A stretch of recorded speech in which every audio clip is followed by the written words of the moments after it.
Hi everyone, welcome to my YouTube channel COMMTUTS. I hope you all are learning well with COMMTUTS. So this is 5th tutorial of business studies for class 12 and in this tutorial we will continue nature of management. Tutorial number 4 में हमने ये start किया था topic जिसमें हमने पढ़ा था management as a science. Okay, and आज हम स्टार्ट करेंगे management as an art. Okay, तो अगर आपने लास्ट वाला ट्यूटोरियल नहीं वॉच किया है तो प्लीज आप जरूर जाकर वॉच कर लेना. फाइन. और आज हम करेंगे कि मैनेजमेंट एज एन आर्ट. आज हम देखेंगे कि क्या मैनेजमेंट जो है, क्या मैनेजमेंट आर्ट है या फिर नहीं है. ओके, तो चलिए स्टार्ट करते हैं हमारा आज का session. But before proceeding to this session, if you are a new visitor on my channel then please do subscribe my channel COMMTUTS. Click on the bell icon and turn on the notification so that whenever I upload tutorials you will stay notified. तो चलिए start करते हैं management as an art. तो सबसे पहले ये देखना कि मैनेजमेंट आर्ट है या फिर नहीं. सबसे पहले ये समझना बहुत जरूरी है कि आर्ट होता क्या है. ठीक है, देखिए आर्ट का मतलब हिंदी में क्या होता है, कला. ठीक है, क्या होता है, कला. तो आर्ट का मतलब क्या होता है, जो आपके पास थ्योरेटिकल नॉलेज है, यानी जो चीजें आपने थ्योरी में पढ़ी हैं, जो आपने अपने कोर्स में स्टडी करी हैं, जो आपकी थ्योरेटिकल नॉलेज है, जब आप उसको प्रैक्टिकली अप्लाई करते हैं अपने डिजायर्ड रिजल्ट्स को अचीव करने के लिए या फिर अपनी रियल लाइफ की प्रॉब्लम्स को सॉल्व करने के लिए, तो उसको हम क्या बोलते हैं, उसको हम बोलते हैं आर्ट. क्या बोलते हैं, आर्ट. तो आर्ट का मतलब होता क्या है, art means practical application of the existing knowledge skilfully. Clear. So art का मतलब क्या होता है कि जब आप अपनी थ्योरेटिकल नॉलेज को प्रैक्टिकली अप्लाई करते हैं तो उसको हम क्या बोलते हैं, आर्ट बोलते हैं. ठीक है, देखिए जैसे कोई पर्सन है वो फैशन डिजाइनिंग का कोर्स करता है, जैसे निफ्ट है हमारे इंडिया में सबसे फेमस जो फैशन डिजाइनिंग का इंस्टीट्यूट है. ठीक है, तो कोई भी पर्सन अगर फैशन डिजाइनिंग का कोर्स करता है, ऐसे कोई भी फैशन डिजाइनर नहीं बनता, ऐसे कोई भी लॉयर नहीं बनता, सब पढ़ लिख कर ही बनते. यानी पहले प्रॉपर कोर्स में एनरोल करते हैं, ठीक है, डिग्री लेते हैं और उसमें स्पेशलाइजेशन लेते हैं, फिर जाकर वो कुछ बनते हैं. राइट. तो अब किसी पर्सन ने से मैरी है हमारे पास एक गर्ल. ठीक है, अब मैरी ने फैशन डिजाइनिंग का कोर्स किया प्रॉपर, उसने 2-3 इयर्स का इतना टाइम पीरियड का कोर्स है, उसने कोर्स किया, उसमें वहां पे स्टडी करी, वहां पर उसको क्या मिला, थ्योरेटिकल नॉलेज मिली. ठीक है, उसको प्रिंसिपल सिखाए गए, स्टिचिंग के, डिजाइनिंग के, सब कुछ सिखाया गया. ठीक है, अब जब उसने इस थ्योरेटिकल नॉलेज को जो उसने यहाँ पर फैशन डिजाइनिंग के कोर्स सीखी थी, जब वो उसको प्रैक्टिकली अप्लाई करेगी, यानी जब वो अब उसको ड्रेसेस बनाएगी, अच्छे अच्छे डिजाइन तैयार करेगी, तो उसको हम क्या बोलते हैं, आर्ट बोलते हैं. क्या बोलते हैं, आर्ट बोलते हैं. सो आर्ट में हमारी थ्योरेटिकल नॉलेज की एग्जिस्टेंस होती है. बिना पढ़ लिख कर अब कुछ भी नहीं बन सकते. अब एक डॉक्टर है, वो पहले पूरा मेडिकल करता है जैसे 11-12 में, फिर वो MBBS करता है, और अगर उसने डेंटल में जाना है या डेंटिस्ट बनना है तो वो BDS वगैरह करता है. जो भी कोर्स होता है पहले थ्योरेटिकल नॉलेज गेन करता है, उसके बाद उस नॉलेज को वो क्या करता है, प्रैक्टिकली अप्लाई करता है. वो जब हम अपनी एग्जिस्टेंस नॉलेज को प्रैक्टिकली अप्लाई करते हैं उसको हम क्या बोलते हैं, आर्ट बोलते हैं. ठीक है, या फिर आप सिंपल स्पष्ट शब्दों में ये कह सकते हैं कि जब आप किसी भी सब्जेक्ट की नॉलेज लेते हैं, ठीक है, उस नॉलेज को हम क्या बोलते हैं, जब आप थ्योरेटिकल नॉलेज लेते हैं किसी भी पर्टिकुलर सब्जेक्ट की, तो उसको हम क्या बोलते हैं, साइंस. क्या बोलते हैं, साइंस.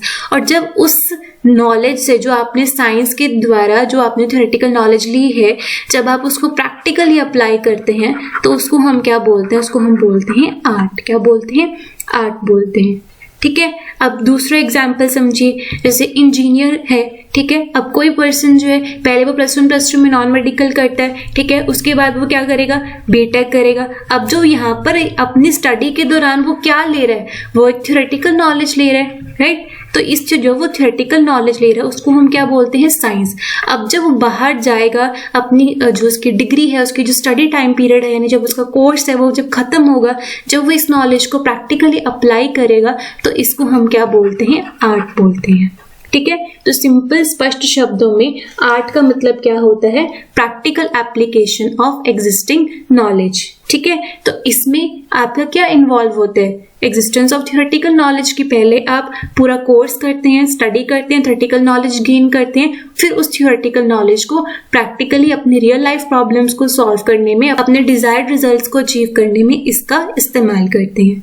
ठीक है, अब आपको एक बात तो क्लियर होगी कि आर्ट में क्या होता है, एग्जिस्टेंस ऑफ थ्योरेटिकल नॉलेज। ठीक है, आपने अपने थ्योरेटिकल नॉलेज को अप्लाई करा। अब देखो जो भी पर्सन है वो सीखेगा, तो अब मान लो आपकी क्लास में, मान लो नॉन मेडिकल की क्लास में 40 स्टूडेंट्स हैं। ठीक है, 40 के 40 स्टूडेंट्स में से मान लो 30 स्टूडेंट्स जो वो बीटेक कर रहे हैं।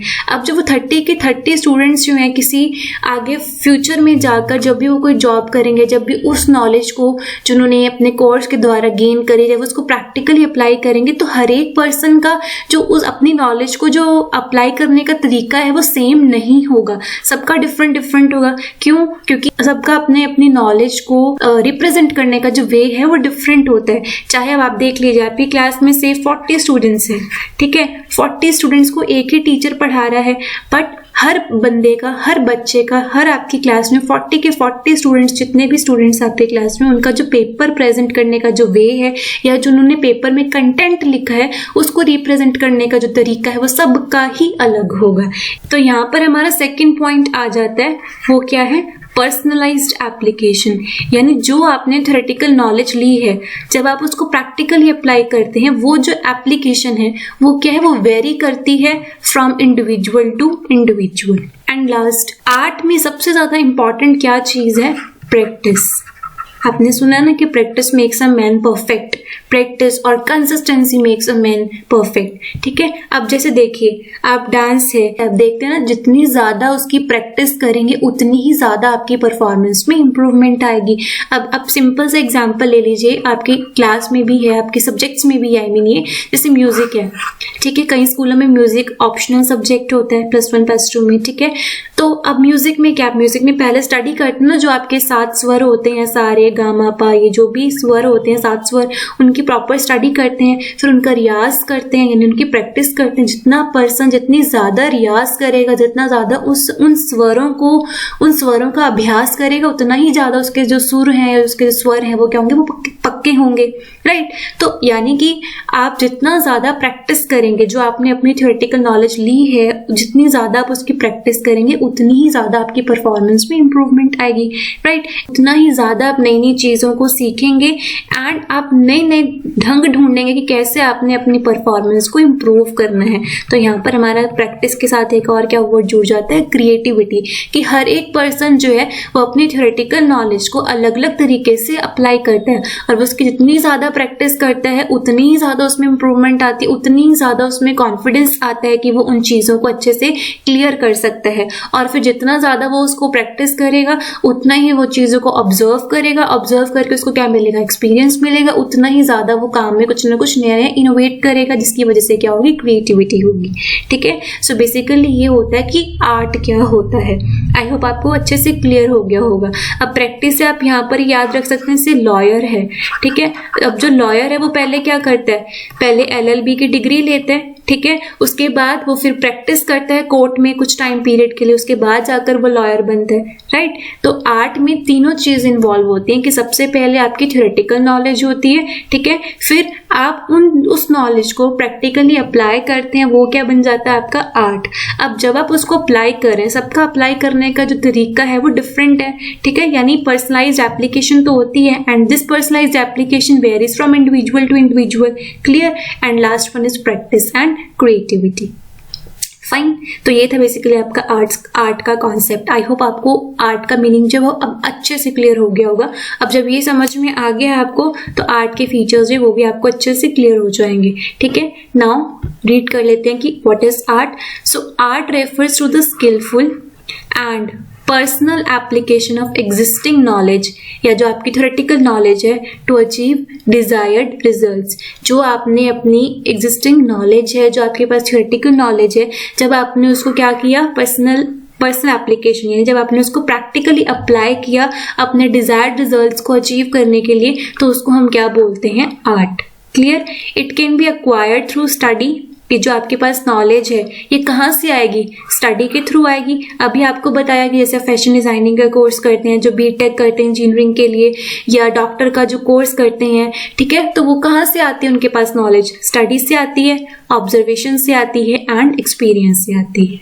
क्लियर? सो सिंपल स्पष्ट शब्दों में आर्ट का मतलब क्या होता है, practical application of existing knowledge skilfully. Clear? Now come to the basic features of an art. Art के क्या क्या फीचर्स होते हैं? अभी आपको आर्ट का मीनिंग जब समझाया था तो ये तीनों ही फीचर्स मैंने साथ ही समझा दिए, ठीक है। फर्स्ट क्या है, existence of theoretical knowledge. Art में क्या है, थ्योरेटिकल नॉलेज की एग्जिस्टेंस होती है। अभी आपको समझाया था कि जैसे आप बीटेक का कोर्स करते हैं तो पहले क्या होता है, आप थ्योरेटिकल नॉलेज गेन करते हैं, इसी थ्योरेटिकल नॉलेज को हम फर्दर प्रैक्टिकली अप्लाई करते हैं, ठीक है। तो फर्स्ट हमारा क्या आर्ट का फीचर है, existence of theoretical knowledge. Number second है पर्सनलाइज्ड एप्लीकेशन।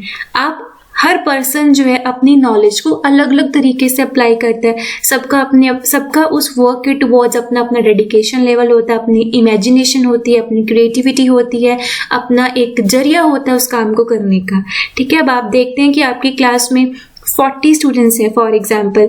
अब उन 40 स्टूडेंट्स को एक ही टीचर बिजनेस स्टडी पढ़ा रहा है, या एक ही टीचर अकाउंटेंसी पढ़ा रहे हैं, एक ही टीचर इकोनॉमिक्स पढ़ा रहे हैं, फिर भी सबके मार्क्स जो हैं वो डिफरेंट आते हैं। कोई किसी के मार्क्स बहुत अच्छे आते हैं, किसी के कम आते हैं, कोई फेल हो जाता है, यानी सबका अपना अपना, यानी यहाँ पर क्या आ जाता है, एक personal point of view which varies from individual to individual. Clear? And last one is based on practice and creativity, यानी जो भी आप थियोरेटिकल नॉलेज गेन करते हैं वो किसके ऊपर बेस्ड होती है, प्रैक्टिस के ऊपर, क्रिएटिविटी के ऊपर, ठीक है। तो ये बेसिकली था आर्ट के बारे में कि आर्ट होता क्या है एंड आर्ट के फीचर्स क्या हैं। आई होप आपको आर्ट का जो मीनिंग है वो अच्छे से क्लियर हो गया होगा।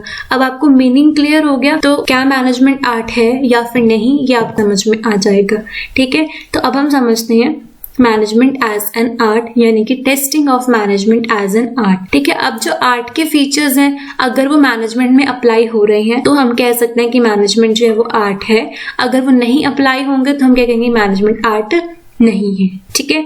तो फर्स्ट फीचर क्या था आर्ट का, कि एग्जिस्टेंस ऑफ थ्योरेटिकल नॉलेज। जैसे आर्ट किसी सर्टेन थ्योरेटिकल नॉलेज के ऊपर बेस्ड होती है, सिमिलरली जो मैनेजमेंट है वो भी थ्योरेटिकल नॉलेज के ऊपर बेस्ड होती है, ठीक है। अब जैसे मैनेजमेंट के आपने कोर्सेज सुने होंगे, जैसे MBA है, ठीक है। तो MBA मोस्टली जो MBA है वो पर्टिकुलर फील्ड्स में होती है, जैसे MBA in finance, MBA in HR, MBA in marketing. तो अब जब पहले आप क्या करते हैं, इसमें स्टडी करते हैं, ठीक है, फिर जो आपने थ्योरेटिकल नॉलेज ली है उसको आप प्रैक्टिकली अप्लाई करते हैं, ऑर्गेनाइजेशंस में अप्लाई करते हैं, ऑर्गेनाइजेशन की प्रॉब्लम्स को सॉल्व करने के लिए, ठीक है। तो मैनेजमेंट जो है वो भी, management is also based on theoretical knowledge, ठीक है। A successful manager practices the art of management in the day-to-day job of managing an enterprise based on study, observation and experience. There is a lot of literature available in the various areas of management like marketing, finance and human resources which the manager has to specialize in. Clear? तो यानी कि first feature जो है art का वो management पर applicable होता है। क्लियर हुआ? Now come to the next feature which is personalised application. जैसे आर्ट जो है वो एक पर्सनलाइज्ड कॉन्सेप्ट है, ठीक है। यानी कि हर पर्सन जो है अपनी नॉलेज को डिफरेंट वे से यूज करता है, डिफरेंट वेज से उनको अप्लाई करता है, ठीक है। उसी तरह से जो मैनेजर है वो भी अपनी थ्योरेटिकल नॉलेज को तरह से, यानी डिफरेंट वेज से उनको अप्लाई करते हैं अपने डिजायर्ड रिजल्ट्स को अचीव करने के लिए या अपनी ऑर्गेनाइजेशन की प्रॉब्लम्स को सॉल्व करने के लिए, ठीक है। अब जो आपको मैनेजमेंट में जो प्रिंसिपल्स हैं, जैसे 14 प्रिंसिपल्स हैं फ्योल के, जो आप नेक्स्ट यूनिट में स्टडी करेंगे। टेलर ने कुछ साइंटिफिक टेक्निक्स से रखी हैं, ठीक है। ये जो आपने नॉलेज ले ली है, ठीक है, और अब जब मैनेजर इसको अप्लाई करेगा तो वो आर्ट है, लेकिन हर मैनेजर सेम तरीके से अप्लाई नहीं करेगा। सबका अपनी नॉलेज को अप्लाई करने का जो वे है वो डिफरेंट होता है, ठीक है। सो मैनेजमेंट जो वो एक पर्सनलाइज्ड कॉन्सेप्ट। नाउ इसको रीड कर लेते हैं। Art is a very personalized concept as the use of basic knowledge varies from individual to individual. For example, two teachers, two writers are always differ in demonstrating their art. ये मैंने भी आपको बहुत अच्छे से समझा दिया है एग्जाम्पल से। Now managers also apply theoretical knowledge of management differently depending on how creative they are. Now what does this mean कि जो managers हैं वो भी अपने theoretical knowledge को organization में different ways से डिफरेंट डिफरेंट वे से अप्लाई करते हैं, डिपेंड करता है कि वो कितना ज़्यादा क्रिएटिव है। ठीक है, अब हम कहते हैं कि कोई ऑर्गेनाइजेशन में जो कोई एम्प्लॉय वो बहुत अच्छा काम करता है, कोई एम्प्लॉय इतना अच्छा काम नहीं करता।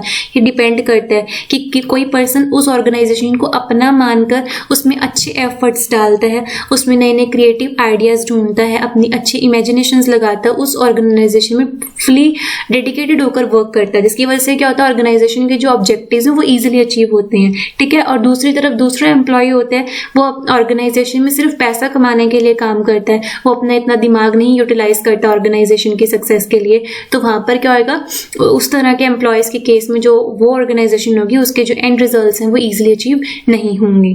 ठीक है, तो हर ऑर्गेनाइजेशन में डिफरेंट डिफरेंट तरह का ह्यूमन बीइंग होता है और उनका अपनी नॉलेज को अप्लाई करने का जो तरीका है वो भी क्या होता है, वो डिफरेंट होता है। तो जैसे आर्ट एक पर्सनलाइज्ड कॉन्सेप्ट है, वैसे मैनेजमेंट भी पर्सनलाइज्ड कॉन्सेप्ट है, क्योंकि यहाँ पर भी हर एक मैनेजर जो अपनी थ्योरेटिकल नॉलेज को अप्लाई करता है उनका जो वे है वो क्या होता है, वेरी करता है। Clear? A good manager works through a combination of practice, creativity, imagination, initiative and innovation. Clear? So ये वाला फीचर जो है आर्ट का मैनेजमेंट पे एप्लीकेबल होता है। Now come to the last feature which is based on practice and creativity. जैसे art में क्रिएटिविटी इन्वॉल्व होती है, प्रैक्टिस इन्वॉल्व होती है, art involve the creative practice of existing theoretical knowledge, उसी तरह से मैनेजमेंट में भी प्रैक्टिस इन्वॉल्व होती है। ठीक है, एक मैनेजर अपनी मैनेजरियल स्किल्स को इम्प्रूव कर सकता है और वो अपनी मैनेजरियल स्किल्स को इम्प्रूव करता है कैसे, with the help of practice. Continuous practice से मैनेजर अपने डिजायर्ड रिजल्ट्स को अचीव करता है और हर मैनेजर प्रैक्टिस के थ्रू, यानी जितनी ज्यादा वो प्रैक्टिस करता है अपने थ्योरेटिकल नॉलेज की, उतना ही वो उस पर्टिकुलर फील्ड में एक्सपर्ट होता है। Fine, so we can say that कि आर्ट का ये वाला फीचर भी मैनेजमेंट पर अप्लाई होता है। ठीक है, तो अब कंक्लूजन कि क्या मैनेजमेंट आर्ट है या फिर नहीं है। So we can say that कि मैनेजमेंट इज एन आर्ट। क्यों? क्योंकि मैनेजमेंट में आर्ट के तीनों फीचर्स जो है वो एप्लीकेबल होते हैं। Fine, and it is better to say that management is both a science as well as an art. Clear? Science कैसे है? क्योंकि मैनेजमेंट आपको थ्योरीज देती है, प्रिंसिपल्स देती है, कॉन्सेप्ट्स देती है, राइट? एंड जब आप इन थ्योरीज, इन प्रिंसिपल्स को अपनी ऑर्गेनाइजेशन में अप्लाई करते हैं और अपनी मैनेजमेंट की प्रॉब्लम्स को सॉल्व करने के लिए, अपने डिजायर्ड रिजल्ट्स को अचीव करने के लिए, तो उसको हम क्या बोलते हैं, आर्ट बोलते हैं। ठीक है, so management is both a science as well as an art. Clear? So this is all about today's session. I hope आज हमने जितना भी पढ़ा है मैनेजमेंट एज एन आर्ट वो आपको अच्छे से समझ में आ गया होगा। एंड मैं आपको कोशिश कर रही हूँ कि बेटर अच्छे से अच्छे तरीके से समझाऊं ताकि आपको किसी भी कॉन्सेप्ट में कोई भी कंफ्यूजन ना रहे। फाइन, तो स्टूडेंट्स आपको ये ट्यूटोरियल कैसा लगा, आपको अच्छे से समझ में आया या फिर नहीं, या आप कोई इम्प्रूवमेंट चाहते हैं तो प्लीज अपने सजेशंस जो है वो कमेंट सेक्शन में जरूर शेयर किया कीजिए, because your feedback matters a lot. Okay, so this is all about today's session.